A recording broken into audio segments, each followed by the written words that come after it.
Subscribe करें अपने YouTube channel लानामोट medicine को और बेल आइकन दबाएं लेटेस्ट नोटिफिकेशन पाने के लिए। वेलकम फ्रेंड्स, सुस्वागतम दोस्तों। खांसी, जिसे मेडिकल लैंग्वेज में कफ कहते हैं, यह एक प्रकार से हमारे श्वसन तंत्र की रक्षा प्रणाली के रूप में कार्य करती है। कफ हमारे श्वसन तंत्र में होने वाले सेक्रीशन तथा फॉरेन पार्टिकल को श्वास नली की सहायता से बाहर निकालने का कार्य करता है। इसे आप भली भांति से जानते भी हैं। जैसे कभी अचानक से श्वास नली में पानी चला जाए या कोई फॉरेन पार्टिकल, डस्ट पार्टिकल चला जाए तो तुरंत ही हमें खांसी आती है और फॉरेन पार्टिकल तथा पानी हमारी श्वास नली के साथ खांसी के साथ में बाहर आ जाता है। तो इस तरह से कफ हमारे रेस्पिरेटरी सिस्टम की रक्षक प्रणाली के रूप में कार्य करता है। कफ खांसी आने के कारण की बात करें तो यह गले में तथा श्वास नली में मैग्नो तथा कीमो रिसेप्टर के स्टिमुलेशन के कारण तथा लंग्स में स्ट्रेच रिसेप्टर के स्टिमुलेशन के कारण होती है। यह कफ यूजफुल भी होता है और यूजलेस भी हो सकता है। और जो यूजलेस कफ है उसे दो भागों में बांटा गया है, नॉन प्रोडक्टिव तथा productive cough. Non productive cough जिसके साथ में बलगम नहीं आता और प्रोडक्टिव कफ जिसके साथ में बलगम आता है। यहाँ तक तो कफ के बारे में सब जानकारी ठीक है, पर अब समस्या यह आती है यदि किसी व्यक्ति को खांसी हो रही है तो उसे खांसी पहचान कर अगर दवा दी जाए तो तुरंत ही खांसी ठीक हो जाएगी।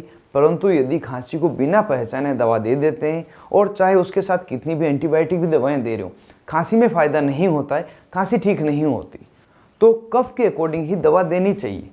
अब डॉक्टर के द्वारा कौन सी दवा दी जाती है उसे हम यहाँ पर जान लेते हैं। लेकिन इसको जानने से पहले आपको खांसी की सिरप में कौन कौन सी दवाइयाँ मिलाई जाती है उसको समझना आवश्यक होगा, जिसे तीन भागों में बांटा गया है। पहला एक्सपेक्टोरेंट, जो बलगम को बाहर निकालने की दवाइयाँ हैं। दूसरी एंटीटिश्यू, जो कफ सेंटर को सप्रेस करने का कार्य करती है। तथा तीसरी एडजुएंट एंटीटिश्यू, जो कफ सप्रेसेंट की जो दवाइयाँ हैं उनकी पोटेंसी, उनके इफेक्ट को बढ़ा देती है। एक्सपेक्टोरेंट दवाओं में गुइएफेंसिन, ammonium chloride, bromhexine, एमरोक्सोल, acetylcysteine, carbocisteine यह प्रमुख दवाइयाँ हैं। एंटी टिश्यू दवाओं में कोडीन, इथाइलमॉर्फिन, फोलकोडीन, नोस्कापिन, डेक्स्ट्रोमिथोर्फेन, क्लोरफेनिरामाइन, डाइफिनहाइड्रामाइन तथा प्रोमेथाजिन प्रमुख है। और एडजुएंट एंटी टिश्यू में साल्बुटामोल तथा टर्बुटालिन दवाइयाँ होती है। और यदि गले में इरिटेशन होने के कारण खांसी चल रही हो तो उस समय लोंजेस, जो चूसने की टेबलेट है, वह दी जाती है। यह गले के अंदर एक लेयर बना देती, कोटिंग बना देती है, जिससे कि गले में इरिटेशन नहीं होता और खांसी रुक जाती है।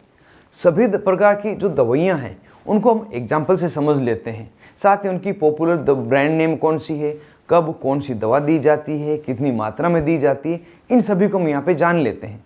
जो दवाइयाँ नॉन प्रोडक्टिव कफ के लिए प्रयोग ली जाती है उसमें एस्कोरिल सी सिरप, टोसेक्स सिरप, कोसोम सिरप, चेरी कॉफ, ग्रीन लिंचस, ये सभी सिरप है। और इन सभी का जो कॉम्पोजिशन है आप सामने लिखा हुआ देख सकते हैं। इन सभी सिरप में कौन कौन सी दवाइयाँ मिले गई है।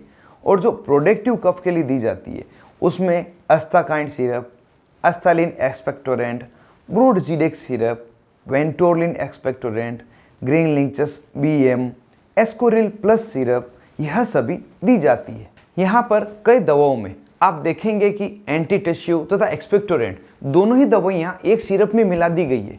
स्टडीज़ के अनुसार कुछ दवाइयाँ एंटी टिश्यू तथा एक्सपेक्टोरेंट दोनों का काम करती है। वैसे यह आज भी एक डिबेट तथा कंट्रोवर्सी का टॉपिक है कि क्या एक दवा दोनों के रूप में कार्य कर सकती है। इसके लिए इसे मैंने रिसर्च स्टडी के अकॉर्डिंग बताया, डायरेक्टली कहीं पे भी यह लिखा हुआ आपको नहीं मिलेगा। अगर लोंजेजेस के कुछ एग्जाम्पल को समझे जिनका प्रयोग गले में इरिटेशन को रोकने के लिए लिया जाता है, उसमें स्ट्रेप्सिल्स, विक्स, टस्क्यू यह सभी है। और इनमें भी कफ सप्रेसेंट करने वाली दवाइयाँ मिलाई जाती है। और इसी तरह से खांसी के अनुसार अगर दवाइयाँ दी जाए तो खांसी जल्दी ही ठीक हो जाती है। अब यहाँ पर हम जान लेते हैं इन दवाओं की क्या डोज होती है और क्या ड्यूरेशन होता है।